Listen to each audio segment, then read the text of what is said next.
Imagine holding a key that promises access to the deepest chamber of your soul.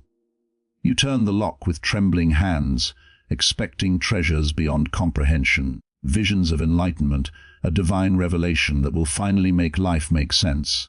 And yet, when the door creaks open, you find it empty. No treasure, no revelation, only space, a void, a secret that holds nothing. This is the paradox of existence.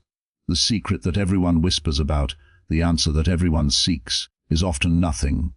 And in that emptiness lies the profound truth. Life, the self, consciousness itself, cannot be fully grasped or possessed. The secret is not an object to acquire. It is the mirror in which we confront our illusions, our desires, our fears. To seek the secret as a thing is to chase shadows. The secret is empty, because it is not meant to be filled externally. It is meant to awaken the realization that meaning is created, not found. This emptiness is frightening. It is a confrontation with the unknown, the unseen, the unstructured chaos of the unconscious, and yet it is also liberating. In emptiness there is freedom. In emptiness there is potential. The secret but empty invites us to step beyond the confines of certainty, beyond the comfort of answers, and into the wild, infinite space of becoming. It is here, in the emptiness of the secret, that we meet ourselves, not the self we imagine, but the self we must discover. Tonight, we explore the paradox of the secret but empty, not as a curse, but as a gateway, a space where the journey matters more than the destination, where nothingness is the beginning of everything, and where the most profound treasures are found not in the secret itself, but in the courage to stand within its emptiness. The illusion of the secret. From the dawn of human consciousness, we have been drawn to secrets as moths are drawn to flame. Secrets promise power, knowledge, and transcendence. They whisper the hope that hidden behind the veils of life lies a key, a formula, a truth, an answer that will unlock the chaos of existence and deliver us into clarity. Yet this allure is never purely about the secret itself. It is about the longing within us, the unquiet, insatiable hunger to know, to possess, to understand the mysteries that surround our fragile human lives. We imagine that there exists a point where the universe's riddles converge, a place where the unknowable becomes knowable, and in our hearts we convince ourselves that this hidden truth is waiting to be plucked, polished, and owned. But the secret is a mirror, not a jewel. When we reach for it, we find our own projections staring back. We see in it what we wish to see: security, validation, superiority, or comfort. The human mind cannot resist shaping the unknown into something familiar, and thus the secret becomes a canvas upon which our own desires are painted. We believe in its subjective existence, but in truth, the secret is as much a creation of our psyche as it is a discovery. We are captivated by the illusion that there is something, aught there, that can complete us, that can fill the emptiness within, yet the pursuit of secrets often leads only deeper into our own shadow. History is littered with those who chased secrets with trembling devotion, alchemists seeking the philosopher's stone, mystics searching for divine revelation, scholars hunting the ultimate equation. In every instance, the object of desire is less a tangible truth and more a reflection of the seeker's own unfulfilled longing. The illusion lies in the belief that fulfillment is external, that wisdom resides somewhere beyond ourselves, and that the act of finding will end our searching. But the secret cannot be possessed, because it is not a possession. It is an encounter. It is a confrontation with the hidden dimensions of our own consciousness, a call to wrestle with the unexamined, the mysterious, and the infinite. To be ensnared by the illusion of the secret is to mistake the shadow for reality. We chase the invisible, hoping it will deliver the visible, the known, the comfortable. Yet in doing so, we often bypass the true work of discovery, the slow, deliberate, sometimes uncomfortable journey inward. The secret is not a thing to be acquired. It is a doorway, an invitation, a challenge to confront the inner landscape of our psyche. The moment we realize that the secret is not an answer but a reflection, we glimpse the first stirrings of true wisdom, that the most profound mysteries are not hidden in the world, but in the depths of our own being. The encounter with emptiness. Emptiness is not merely the absence of form, it is a presence in itself, a silent, vast expanse that confronts us when all expectations collapse. To encounter emptiness is to stand before a mirror that reflects nothing but the self, stripped of pretense, distraction and comfort. The human mind recoils at this confrontation because we are trained from birth to seek certainty, to categorize, to fill every void with thought, belief or desire. Yet in certain moments of our lives, when a dream collapses, a relationship dissolves, or a long-sought answer fails to materialize, we are forced to meet the void directly. It is then that the secret, once imagined as a treasure, reveals itself to be empty. This emptiness is terrifying not because it contains threat, but because it contains no threat, no explanation, no framework. It is a silence that cannot be interpreted, a darkness that cannot be measured. Our minds, in their relentless need for comprehension, feel exposed and vulnerable in this nothingness. We are unmoored, caught between the world we know and the unknown that stretches endlessly beyond. Yet it is precisely this confrontation with emptiness that awakens the psyche. For in emptiness, the habitual patterns of thought and desire are stripped away, leaving the raw substrate of consciousness. Here the unconscious whispers, and the shadow that has long been repressed begins to stir. Emptiness is not a void to be feared, but a threshold to be recognized. It invites the courage to face the self without the embellishments of ego or the comfort of illusions. In the empty space, we are forced to witness our own projections, our cravings, our fears, and our illusions about what life should provide. We discover that our attachments to certainty, control, and explanation are but fragile constructs, easily dismantled when confronted by the uncontainable. And yet, within this terrifying openness lies profound potential. Emptiness is fertile ground for transformation because it is unformed, unclaimed, and infinite. It offers a pause, a breath between the known and the possible, a space in which the soul can begin to explore the depths that were previously obscured by noise and distraction. The encounter with emptiness is the confrontation with pure possibility, a confrontation in which the psyche is invited to create, to imagine, and to realize itself beyond the limits of what has already been defined. In essence, to meet emptiness is to meet life stripped to its most essential form, to see reality not as we wish it to be, but as it is, vast, indifferent, and pregnant with potential. The encounter is not comfortable, and it is not simple, yet it is necessary.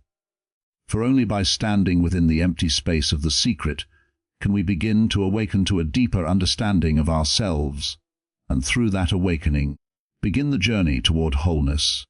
The mirror of consciousness, the human psyche is a hall of mirrors, reflecting not only the world around us, but also the hidden dimensions of our own being. Consciousness itself functions as a mirror. It does not merely perceive reality, it interprets it, distorts it, and projects onto it the intricate patterns of our desires, fears, and unresolved conflicts. When we confront the so-called secret, when we encounter emptiness, we are confronted with a reflection of ourselves that is often more unfamiliar than the external world. The mirror of consciousness reveals what we have long ignored, the shadow aspects of our psyche, the unacknowledged impulses, the suppressed griefs and fears that shape our perceptions without our awareness. This mirror does not lie, but it does not speak in language easily understood. It is subtle, symbolic, and often paradoxical. In dreams, in fleeting moments of intuition, in the sudden recognition of our own contradictions, the mirror speaks. It challenges the comforting narratives we tell ourselves, the illusions of control and certainty. What we see in the mirror of consciousness is not merely a reflection of who we think we are, but a revelation of who we might be if we dared to face the totality of ourselves.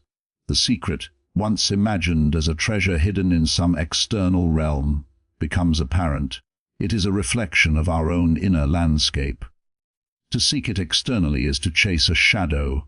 To see it within is to glimpse the essence of life itself. The mirror of consciousness also confronts us with dualities, light and dark, love and fear, creation and destruction. These contrasts are not enemies but teachers, revealing the depth of the psyche and the multiplicity of the self. When we stand before this mirror, we are invited to recognize that every judgment, every projection, is a fragment of our own being. The person we resist, the world we despise, and the fears we deny are all contained within the reflective surface. Understanding this is the first step toward integration, the conscious acknowledgement of the unconscious patterns that govern our lives. Yet, the mirror is not merely a tool for self-criticism. It is also a source of liberation. By observing without attachment, by seeing the reflections without the need to erase or control them, we begin to cultivate awareness. Awareness allows us to navigate life with clarity, to make choices not from compulsion or projection, but from a deeper alignment with our authentic self. The mirror of consciousness, therefore, is both a revelation and a guide. It exposes the illusions we have carried and simultaneously opens a path toward wholeness. In standing before the mirror, we realize that the secret we have long sought is not an external prize, but an encounter with our own consciousness. The journey is not about accumulation, but about reflection. It is not about answers, but about recognition. And in this recognition lies the first true understanding of what it means to be human, to know oneself deeply, courageously, and without pretense. The fear of nothingness, nothingness, is the shadow that lurks behind every human desire, the silent spectre that emerges whenever the structures of life crumble or the illusions of control dissolve. To encounter nothingness is to confront a reality that refuses to be tamed, categorized, or understood. It is the emptiness that lies beneath all striving, the void that mocks our compulsions for certainty, and the space where the self, unguarded and unadorned, stands exposed. The fear of nothingness is primal and universal because it touches the very core of existence, the fragile awareness that all forms are temporary, all meaning provisional, and all attachments ultimately impermanent. Human consciousness, by its very nature, recoils from this emptiness. We seek to fill it with stories, ideologies, possessions, and relationships, as if by filling the void we could render it harmless. Yet the fear of nothingness persists, persistent and patient, revealing itself in anxiety, restlessness, and the subtle, nagging dissatisfaction that haunts our lives even at moments of apparent abundance. This fear is not merely psychological, it is existential. It arises from the recognition that life itself is a process of becoming without guarantee, a journey across an indifferent universe where meaning must be constructed rather than discovered. To encounter nothingness is to face the paradox of human existence, that we simultaneously long for permanence and inevitability while living in a world defined by impermanence and uncertainty. In this confrontation, the mind generates images of terror, of loss, oblivion, and annihilation. The ego, conditioned to control and define, struggles to reconcile with the infinite, chaotic openness of the void. It is here that the shadow emerges, amplifying fears that have long been denied, suppressed, or projected onto others. The fear of nothingness, therefore, is not simply a fear of emptiness. It is a fear of seeing oneself truly, beyond the comforting illusions of identity and narrative. Yet, within this fear lies the potential for awakening. Nothingness, though frightening, is also a threshold. It is the liminal space where transformation begins. By facing the void without flinching, by acknowledging the impermanence and emptiness at the heart of all things, we begin to shed the illusions that bind us. The fear, once recognized, can be transmuted into courage. The very void we dread becomes a space of freedom, a canvas upon which new forms of consciousness and being can emerge. In the encounter with nothingness, we learn that life is not about securing certainty or evading the void, but about embracing existence in its fullness. Light and shadow, form and emptiness, presence and absence. The fear of nothingness, therefore, is not an enemy to be vanquished, but a teacher guiding us toward authenticity, resilience, and the profound realization that in the acceptance of the void, the self is awakened to the boundless possibilities of being. Emptiness as freedom. Emptiness is often cast as lack, a failure, a deficit to be remedied. Yet, from the depth psychic vantage, emptiness is not an absence to be feared but an expanse that invites. It is the silence between notes in a symphony, the pregnant pause before a revelation, the luminous dark in which images gather and acquire shape. To call emptiness freedom is to recognize that when form falls away, the psyche is liberated from its compulsive identifications and habitual stories. Freed from the tyrannies of certainty, the soul can move, imagine, and breathe in new modes of being. This freedom is not the naive liberty of doing whatever one pleases. It is the radical openness that appears when the ego loosens its grip. The ego insists upon continuity, definition, and safety. It demands a narrative that ties past to present to future. Emptiness dissolves those tidy threads and, in doing so, creates a field in which the unconscious can present itself without distortion. Archetypes may rise, images may appear, and previously unconscious potentials find room to speak. The individual who learns to dwell in emptiness discovers that the self is not a fixed product but a living process, an ongoing act of becoming. There is courage in learning to be empty. Modern life trains us to fill every moment with distraction, noise, tasks, accumulation. We fear silence because silence exposes us to the contents of our inner rooms. Yet in that exposure, freedom is born. In the empty space we encounter truth that is not embellished by defense. Patterns reveal themselves, attachments show their seams. The artist, the mystic, the thinker who tolerates emptiness receives strange and fruitful gifts, clarity of vision, a sharpening of desire toward what truly matters, and the capacity to choose from a place that is not merely reactive. Emptiness also permits genuine creativity. When the mind ceases to impose preformed categories, imagination is free to recombine, to discover new metaphors, and to craft forms that previously had no place. In this way, emptiness is the womb of novelty. The psyche, once uncluttered, can incubate fresh solutions to old dilemmas. It can rewrite its myths, and through symbolic action bring forth new life. Thus freedom and emptiness are not opposites but partners. The void as midwife to renewal. Importantly, this freedom reframes suffering. Where suffering had been interpreted only as loss, emptiness reveals it as threshold. The pain of losing a role, belief, or relationship often exposes a hollow that, if met rather than filled hastily, becomes possibility. Acceptance of the void is an ethical act, a refusal to anesthetize experience with false substitutes, and an affirmation that one will allow the psyche to undergo its alchemical processes. To dwell in emptiness is to learn a different kind of sovereignty, one not purchased by control but earned through patience, humility, and presence. In that sovereignty there is less clasping and more listening, less demand and more response.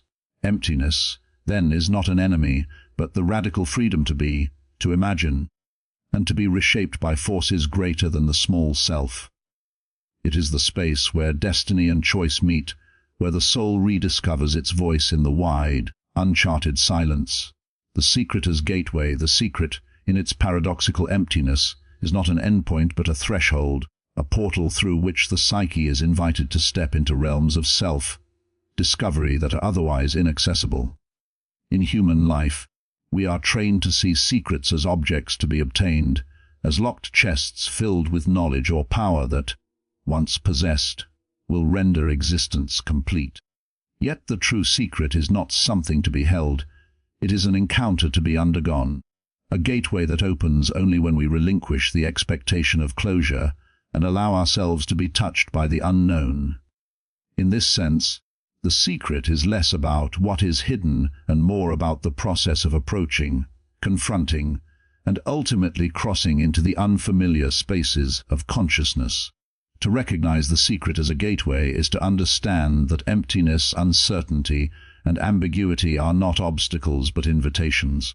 The human ego fears thresholds because thresholds require surrender, the release of control, the abandonment of familiar narratives, and the willingness to encounter aspects of the self that may have been suppressed or denied.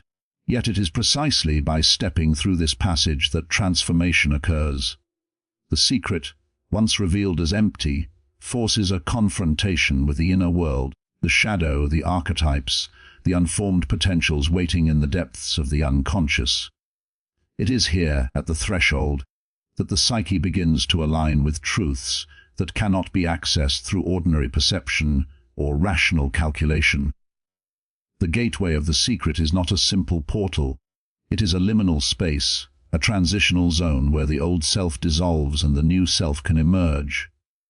In this space, previous assumptions are questioned, habitual patterns are suspended, and the soul is offered an unprecedented freedom to experiment with its own identity. This is why the secret feels both alluring and terrifying. To step through it is to risk disorientation, to confront inner chaos, and to accept that the familiar world may no longer provide the answers it once seemed to promise. Yet the reward of passage is the expansion of consciousness, a direct experience of wholeness that cannot be mediated by symbols, doctrines, or external authorities. Moreover, the secret as gateway reveals the interconnection between inner and outer realities. By confronting the emptiness and uncertainty within, one perceives the mirroring of this emptiness in life itself.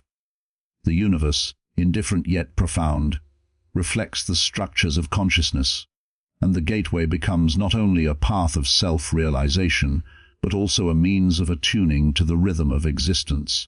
The individual who steps willingly into the threshold discovers that the secret was never an object to be possessed, but a doorway to experience, insight, and authentic engagement with life. Ultimately, the secret as gateway teaches that the essence of meaning lies not in acquisition but in passage. It is the courage to enter the void, to meet oneself fully in the silence, and to emerge transformed, that constitutes the true revelation. In this way, what is secret and empty ceases to be a void of despair and becomes the very crucible in which the human spirit is refined and awakened. The gateway is the call to consciousness, an invitation to embrace uncertainty, and the opening through which the soul steps toward wholeness, freedom, and profound understanding.